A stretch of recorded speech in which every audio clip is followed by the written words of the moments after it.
The ancient Enuma Elish tablets tell a story about our young species, created by the Anunnaki to serve as a slave race to mine gold. However, through their genetic experiments, the Anunnaki named Enki created a new kind of human, capable of reproducing and thinking for ourselves. This created a paradigm shift, and we left the Anunnaki settlements. For us, everything changed, and we were set on a new path of self-discovery. Where did we go from here? The mystery is about to be revealed.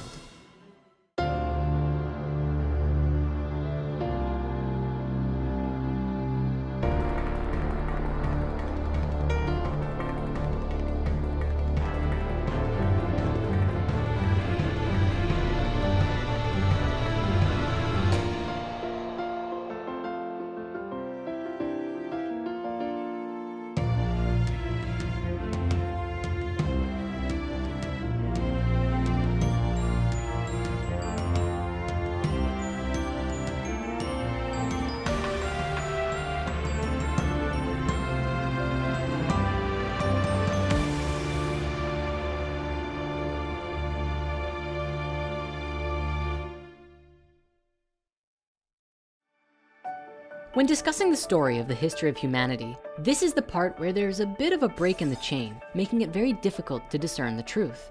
Keep this in mind for this chapter specifically, because the ancient accounts are very fragmented and their meanings are not always agreed upon. You see, most stories in the Sumerian tablets document the creation of humanity and then usually are fragmented until the story of the flood. The flood is a huge discussion of its own and one that we're going to be exploring very soon. However, there is a big mystery of what happened in the middle. In order to make sense of it, we have to look to a few different sources. It's definitely one of those subjects that I really encourage keeping an open mind about, because there are several different key versions and stories about what happened, from James Churchward's account of Mu, to the Book of Enoch, to Plato's account of Atlantis, which may have even come from ancient Egypt. Along with that, we will also touch upon the Emerald Tablets of Thoth and other myths and legends from around the world, and of course, Drunvalo's account from his books, The Ancient Secret of the Flower of Life, which, as we mentioned before, did an amazing job of putting a complete story together only a few decades ago. According to Drunvalo's version, from the time of Adam and Eve, our race developed in two strains, one that could live free from enslavement, although they were still monitored, and the others that were destined for a life of slavery. After the first humans were born, they moved away from Eden to another part of Africa or Eurasia, where they were allowed to grow and develop their consciousness. Eventually, there was a consciousness shift, and these early humans migrated to a place that was very isolated from the rest of the world. The place that we moved to was called Mu, though commonly today it's known by the name Lemuria. When you begin to research Lemuria, you find some interesting things. The original theory for Lemuria was that it actually was an island or a stretch of islands located in the Indian Ocean, connecting Madagascar to India. The name Lemuria actually came about from a 19th century controversy over Darwin's origin of species. Defenders of his theory had trouble explaining how a certain species, specifically lemurs, became distributed in Madagascar and India, but not in Africa or the Middle East, connecting the land masses. It became suggested that at one point, a land bridge existed in the Indian Ocean, which they named after the lemurs they were studying. Thus the name Lemuria came to be. The concept of Lemuria was quite popular for a while, before losing relevance due to the evolution of continental drift theory, where the continents existed together as Pangaea. The name Lemuria was then later applied in modern spiritual circles to the legends of Mu, which is sometimes also called Pacifica. Anyway, so what is Mu? Well, the legend of Mu first began in the writings of Augustus Le Plongeon, after his investigations of the Mayan ruins in the Yucatan. His work with translating parts of the Popol Vuh led him to believe that Mu was associated with the lost continent of Atlantis and wrote about it as such. However, Mu as a lost continent in the Pacific began with a man named James Churchward, who met with Plongeon and his wife in 1885 after their 12-year excursion in the Yucatan. The hypotheses are featured in a series of books written by Churchward between 1926 and 1933. He claimed that when he was a young man serving as a soldier in India, a high-ranking temple priest showed him an ancient set of clay tablets that only two others could read. James said that he convinced the priest to teach him the ancient language, and that upon reading them, he learned that they came from a place where man first appeared, Mu. James gave a vivid account of an ancient advanced civilization, the Nakals, who flourished sometime between 50,000 and 12,000 years ago. Mu was said to have 64 million inhabitants and 7 major cities, with colonies established throughout the other continents. The entire population was separated into 10 tribes and followed one government and one spirituality. He said that the continent was located in the Pacific Ocean and was 5,000 miles east to west and 3,000 miles from north to south. He also stated that it had massive plains, vast rivers, rolling hills, large bays and estuaries, and that eventually it was obliterated in almost a single night after a series of earthquakes and volcanic eruptions. After Mu sank, its inhabitants would become the founders of the great civilizations of Egypt, Central America, India, and others, and was the source of the world's ancient megalithic architecture. According to James, the king of Mu was named Ra, and he said this was related to the Egyptian god Ra, as well as the Rapa Nui word for the sun, Ra'ah. Looking to the Bible, James also made a note that Moses had trained by the Nakal Brotherhood in Egypt, and he believed that the Assyrians mistranslated the Garden of Eden story, suggesting that it should have been in the Pacific Ocean. Today, most archaeologists insist that the legends of Mu are pure pseudo-archaeology, end of story. But what I find interesting about this is that at the very least, there's some evidence that appears to support the idea. Let's begin with the geography. Now, the legends of Mu suggest that it was a massive continent in the Pacific Ocean, and there are a few accounts as to what this place looked like. While James suggested it was a long continent with rolling hills and many rivers, Drumfalo's account in the Flower of Life book suggested it was not a single island, but a stretch of islands of varying sizes, a massive archipelago ranging from the area around Hawaii through Polynesia and all the way to Easter Island. In floor maps of the Pacific Ocean, you can see this stretch of mountainous bodies underwater, which could have had both massive islands as well as supporting many little islands as well, were it at the surface of the ocean. There are several other ancient discoveries which could potentially be physical evidence of Mu, from Japan's underwater site at Yonaguni to the cryptic petroglyphs on Hawaii. And that's not to mention Easter Island. We know today that many of the remarkable features of Easter Island, such as the legendary Easter Island heads, which were recently discovered to have traces of full bodies, were only built in the last 1,000 years. But Easter Island also has an ancient written text in a language called Rongo Rongo, although it's unclear as to whether or not this is writing or proto-writing. If it is in fact a full writing system, it could be one of the only surviving cases of an independent invention of an alphabet ever in history. These surviving tablets are a huge mystery for us today, as the language has still not been deciphered. When we put these findings together, it seems to indicate higher levels of advancement in ancient cultures than we currently understand, which is made even more interesting because of the remote location seemingly in the middle of nowhere. Looking to the Rapa Nui people of Easter Island, we actually find a similar story to the legends of Mu. In one of their creation myths, we find a story of a great and beautiful continent that they called Hiva. One night, the king of Hiva received a message in a dream that his land would sink, and sure enough, this vision came to pass. Thanks to the king and his dream, however, the people were guided to a new land, which was Easter Island, and there they survived the disappearance of their homeland.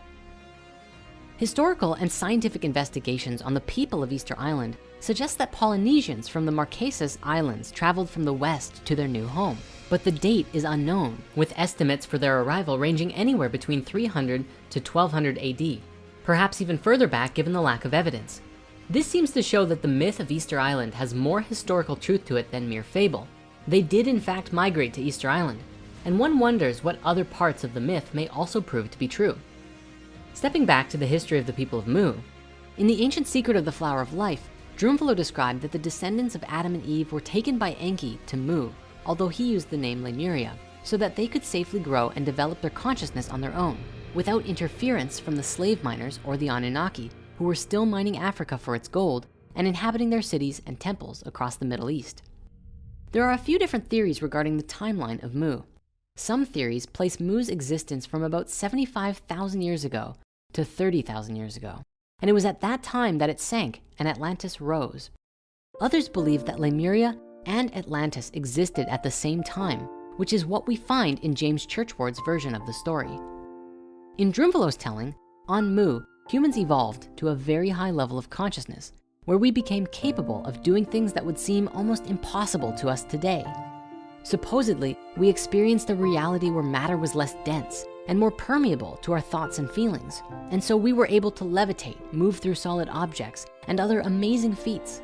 In a way, we were kind of like young deities. He also wrote that on this continent, the first mystery school was created. It was founded by two people who discovered the gift of immortality, who then taught this ability to approximately 1,000 others before the time came when Mu sank. This event is described as a terrifying cataclysm, which we find two predominant versions for depending on the timeline. James Churchward suggested that the main mineral of the landmass of Mu was granite and was honeycombed with huge shallow chambers and cavities filled with explosive gases. And due to volcanic activity underneath the continent, it released tremendous explosions, causing the continent to sink. As with most legends of a lost civilization, the stories all describe that Mu or Lemuria, for one reason or another, sank beneath the waves, leaving no remnant of it behind, and the survivors made their way to new homes. And one common theory about where they went was a new continent called Atlantis. Sort of a fun side note here. Do you remember way back in the original human history movie where we started by saying, well, this? This story spans back hundreds of thousands of years into our past. It talks about Tiamat and Nibiru, the Nephilim, seeding the human race, Adam and Eve, and the children of Lemuria. This portion of the story is really interesting, but not the most crucial to know. We're not going to be covering this at this time. We are, however, going to be picking up the story at the end of Lemuria and discussing the events of Atlantis up to present day. Well, guess what? We're here. I'm so happy to at long last bring some context to the beginning of that particular story. However, there's still more to cover that we previously hadn't. And for those who haven't seen the original human history movie yet, we'll make sure to cover the basics as well so that you won't be left out. Though, you can always go watch that one right after this is done. It was at this point that another mass migration occurred, where the children of Mu found a new home, and they called it Atlantis. So, Atlantis. The best place to start here is with the origins of this myth. The first account of Atlantis actually came from Plato in his writings called Timaeus and Critias from about 360 BC. He discussed an ancient kingdom called Atlantis located on an island in the Atlantic Ocean, somewhere beyond the Pillars of Hercules in the modern-day Straits of Gibraltar. Today, the modern consensus around this story is that Atlantis is purely fictitious, a parable used for educational purposes or to glorify Athens in the eyes of Plato. And while most people believe this, there are those who suggest otherwise. It's rather interesting that Plato, who is the earliest surviving source for the story of Atlantis, tells us that he got it from his relative Solon, who in turn got it from the ancient Egyptians, and that they spoke of a time 9,000 years before the time of Solon. That's 9,600 BC, or 11,600 years before the present. Academics think that Plato made it all up. But if Plato made it all up, it's extraordinary that he chose that date and that time, around 12,000 years ago, because that was absolutely at the peak of the meltdown of the last ice age, when there was indeed global flooding. The story of Atlantis tells the tale of a maturing humanity who had developed a civilization on a large island often believed to be in the Atlantic Ocean. In the Flower of Life books, Drunvalo shares this image of Atlantis, a rough generalization of what it might have looked like. We also find this diagram inside the book of the Emerald Tablets, of which we'll be looking at shortly. But with that said, it's been widely theorized that if there is an ancient lost civilization, it's most likely hidden somewhere under the ice in Antarctica. In a Nova special called Antarctica: Secrets Beneath the Ice, geologists discover multiple places in Antarctica which had the remains of old mosses and plant tissues in what they described as pristine condition from a time when Antarctica was still warm and abundant with life. There are even pieces of trees that have been found, all of which have been preserved under permafrost rather than becoming fossilized. The geologists in this video describe that the bits of nature are not from millions of years ago, but relatively recent history. This is a landmark and paradigm-shattering discovery, because even today, if you do some research, you'll find that the general consensus is that Antarctica was last ice-free 3.5 million years ago, and the remnants that were just discovered there prove that number wrong entirely. This dramatically changes our perspective of the history of our world. fragments of nature are found under a layer of volcanic ash, suggesting that a huge volcano or cataclysm of some kind, maybe a comet hitting the Earth, caused a dramatic shift that we're now seeing the remnants of today. Further, I'd like to take a moment to discuss with you the legendary Piri-Reis map, an old map drawn by admiral and cartographer Piri-Reis in Constantinople in 1513, which describes with remarkable geographical detail the seismic profile of certain portions of Antarctica. Reis used information gathered from many explorers at the time, but what's amazing about this map is that Reis could not have acquired his information about Antarctica from any contemporary explorers, because this continent remained undiscovered until nearly 300 years after the map was drawn. But what's perhaps even more anomalous about this whole thing is that the map depicts what Antarctica looks like under ice-free conditions. The last time that that area would have been free of ice would have been at least 6000 BC, which was a whole millennium before the Sumerian civilization really began to emerge into the culture we know today. A note on the southernmost section of the map reads, "And in this country, it seems that there are white-haired monsters in this shape and also 6-horned oxen. The Portuguese infidels have written it in their maps." Interestingly, the Portuguese provided information on this southernmost region in Reis's map, according to the notes on it. Now, Piri-Reis himself left notes that his map was drawn from pre-existing information and maps. However, he himself did not venture any suggestions as to the identity of the cartographers who produced these earlier maps. In 1963, however, Professor Hapgood proposed a novel and thought-provoking solution to the problem. He argued that some of the source maps the admiral had made use of, in particular the ones that were said to date back to the 4th century BC, had themselves been based on even older sources, which in turn had been based on sources originating in the furthest of antiquity. There was, he asserted, irrefutable evidence that the Earth had been comprehensively mapped before 4000 BC by a hitherto unknown and undiscovered civilization, which had achieved a high level of technological advancement. The Piri-Reis anomaly and the mysteries of Antarctica are described with significant detail in Graham Hancock's book, Fingerprints of the Gods, and we highly recommend giving it a read, along with his follow-up book, Magicians of the Gods. Now, before we move on, there's just a few more interesting things that I have to share with you about Antarctica.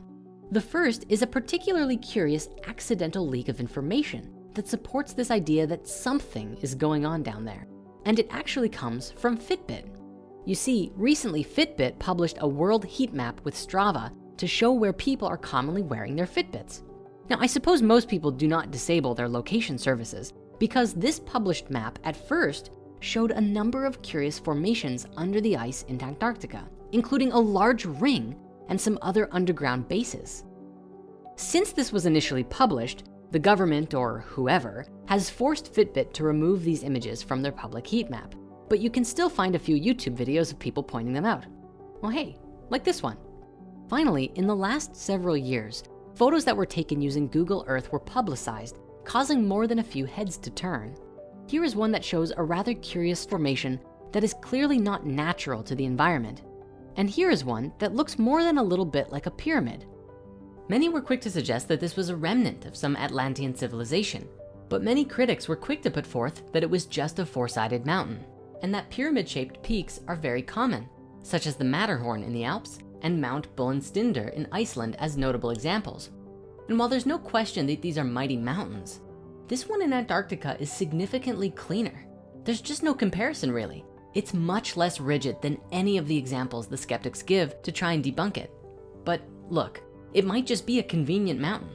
We don't claim to know either way, but it's interesting to look at and ponder, wouldn't you agree? Now, let's return to the story, because there are several more accounts of Atlantis that we have to consider. One is the original story we first shared in the Hidden Human History movie regarding the Martians and the fall of consciousness. Then we have another version that comes from the Book of Enoch, an ancient text that accounts for some specific events that took place before the flood as well. We also see the Emerald Tablets and what is written there about the fall of Atlantis.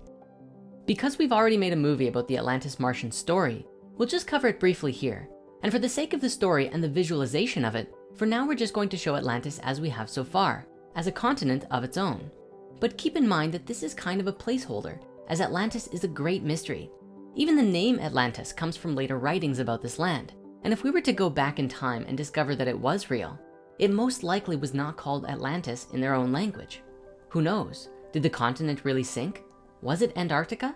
Maybe instead of sinking, it flooded over and then froze underneath miles of ice. Or did it simply never exist at all? Well, if it did, here's a breakdown of one of the more popular stories about the legends of Atlantis. Essentially, the Atlanteans were more mature and evolved since their time on Mu, and were very connected with each other and nature. But things changed dramatically for the Atlanteans when a different species from another world came to our planet. The story suggests that they were beings from Mars, who were said to be responsible for destroying the atmosphere on the planet, causing it to become the red, lifeless rock that we know it to be today. These beings had taken a path of separation in the evolution of their species, a path called the Lucifer experiment, which involves disconnecting themselves from each other and nature and having no inner love or compassion whatsoever. The story says that these Martians made a home for themselves on Atlantis and slowly began to affect the consciousness of the Atlanteans by introducing their technologies and affecting the way that the Atlanteans perceived reality. As a result, the Atlanteans began to become more disconnected from nature and each other, which allowed the Martians to easily take over. Eventually, a comet was said to have hit the planet right in the area where the Martians' home was on Atlantis. The Martians were furious, and so they built a technology called a synthetic Merkaba, and they were going to use it to get revenge. This technology, however, did not work properly and emitted a shockwave of energy on their home and ultimately created a dimensional tear. This caused a tremendous catastrophe for all of the life on Atlantis, and the beings living there became very sick, with consciousness and energy from other dimensions being pulled into their world. The result of this was a huge fall in consciousness, which coincided with a global pole shift, a geomagnetic reversal. A massive shift took place. Save for a few spiritual masters, all of humanity fell to a lower state of consciousness, as low as you can go and still survive. In the process of this, their memories were erased, just as a magnet can wipe the information on a hard drive. Now this may seem far-fetched, but it isn't impossible. One particular study provides good evidence that humans can perceive the magnetic field around them even as weak as the Earth's itself. A follow-up study found that the mechanism behind this are magnetized particles in the brain. Researchers concluded that for such an ability to exist, it must have had some evolutionary purpose. Interestingly, some studies have even indicated that two major geomagnetic shifts may have had an impact, not only on our evolution in the past, but also had a role in extinction events ranging from the early Quaternary period to the early Holocene. This study found that a large global geomagnetic reversal event called the Lechamp event 44,000 years ago and another unnamed event 13,000 years ago both coincided with mammal extinctions, which were impacted by a weakening of the Earth's magnetic field leading to higher ultraviolet radiation. This may not only coincide with the sinking of Atlantis, but also the theorized timeline of the sinking of Mu. Further, by comparing branches in the human family tree and linking them with the magnetic field information found in sediments and archaeomagnetic data, they found that there was possibly a long-term role for ultraviolet radiation and the magnetic field in human evolution. That said, the concept of memory erasure could have various meanings.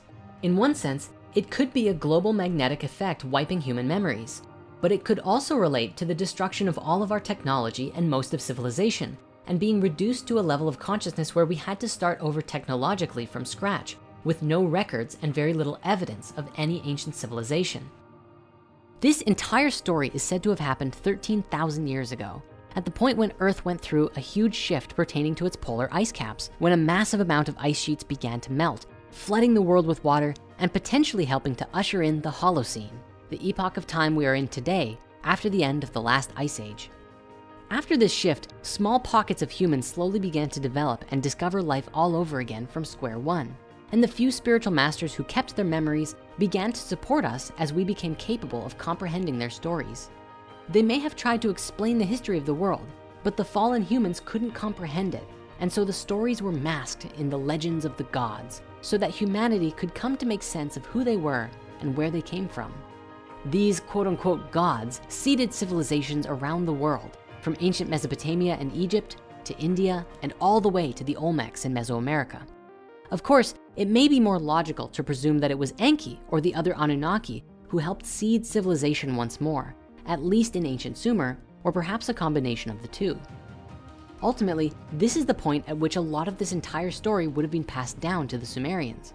Earlier on, we explored the possibility that the stories of the gods were an encoded message handed down to the Sumerians and Babylonians by these beings who had a much higher understanding than the early humans did.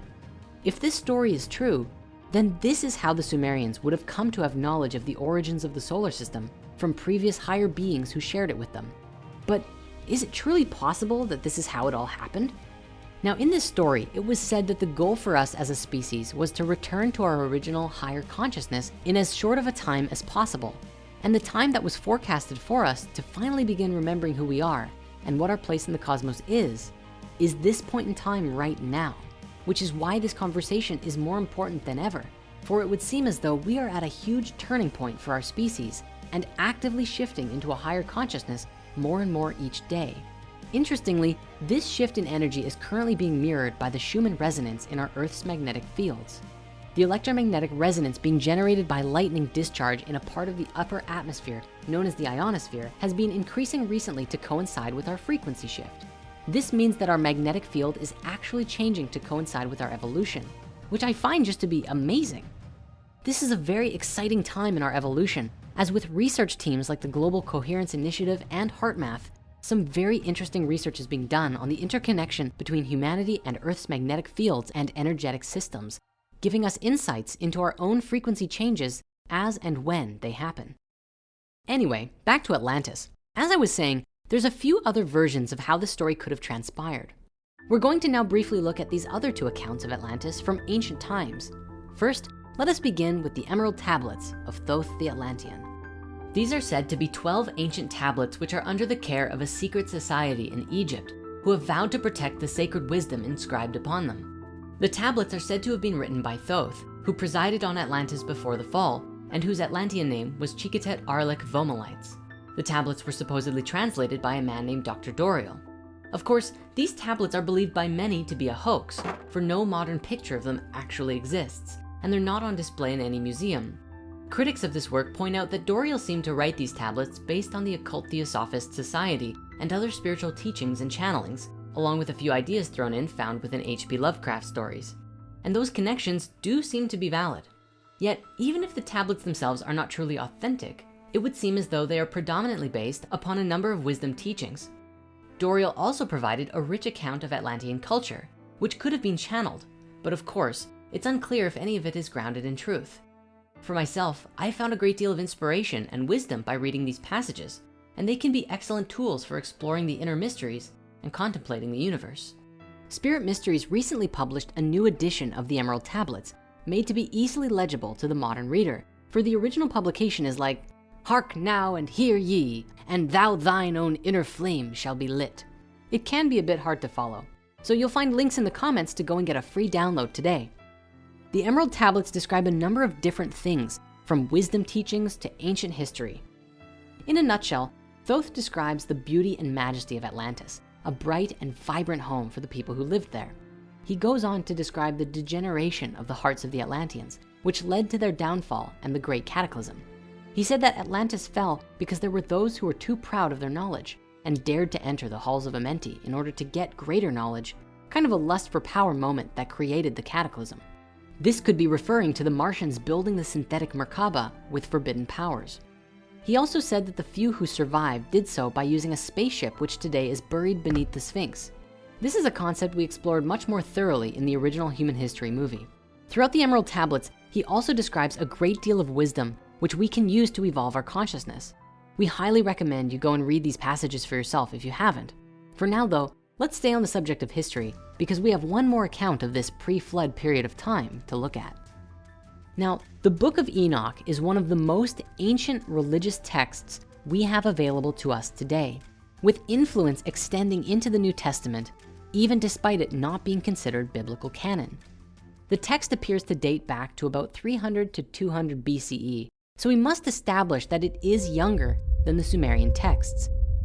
The Book of Enoch describes a story from the perspective of Enoch, who was the great-grandfather of Noah, who lived for 365 years up until the Great Flood wiped out most of humanity. The story details accounts of the Nephilim and the Watchers. As we previously discussed, the Nephilim are described as the children of the Anunnaki and human women together. Since the Book of Enoch describes that the Nephilim were the offspring of the Watchers and human women, we can easily link the Watchers to being the same as the Anunnaki.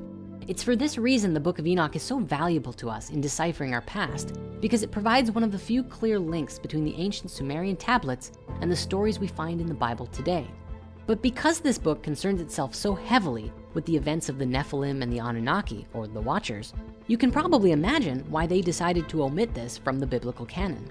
Some believe that these giants may have been the reason for the Great Flood, as they were seen to be unnatural and harmful to the human race. In the Book of Enoch, it describes that these Nephilim, known also as giants, multiply in numbers and grow to the point that humanity can no longer provide enough resources for themselves. With food shortages, the giants then began consuming humans and other animals. The Book of Enoch also tells us that many of the Watchers, such as Azazel specifically, were responsible for teaching humans the art of warfare and how to construct weapons and other harmful devices. And for the sake of correlation, this is also reflected in the Emerald Tablets, speaking to the degeneration of the human consciousness. Now, the events of this book are rather long, and we're not going to get into all the details right now, but the story essentially culminates in the Great Flood wiping out humanity with only a few surviving humans, which is where Noah and the Ark come in. As for Enoch himself, he is taken into heaven by God in a fiery chariot, which is believed in some circles to actually be describing a spaceship that took him away to live somewhere else, maybe on another planet. Now, as we bring this segment to a close, there is one more theory out there pertaining to our original story that I must share. According to Sitchin, you know how Marduk was related to a planet in the earlier stories? Well, in later Sumerian tellings, he also seems to act with very personal and human-like characteristics. And Sitchin believed that the name Marduk, used to describe a planet in some texts, was also used to describe a specific being, just like Enki. He believed that Marduk was stationed on Mars at one point, but came to Earth to invoke his authority and rulership over the world. This may even correlate to the Martian theory we covered before. This might be just a fanciful long shot, but is it possible that all of these stories connect and Atlantis fell because the Martians were actually a specific group of Anunnaki led by Marduk, who came to the Earth and bred with human women, creating deformed people and caused certain groups of humans to pursue dark magic, effectively changing the evolution of humanity, leading to this great cataclysm and fallen consciousness? Could it be? Obviously, all of this is just an idea. We cannot say definitively, heads or tails, what happened, but the connections here are definitely fun to explore nonetheless. How about you? What do you think happened? Make sure to let us know in the comments of this video. Now, this story is not over yet. We still have at least one more massive anomaly we have to look at. The point in history when all of these stories line up with each other, the Great Flood.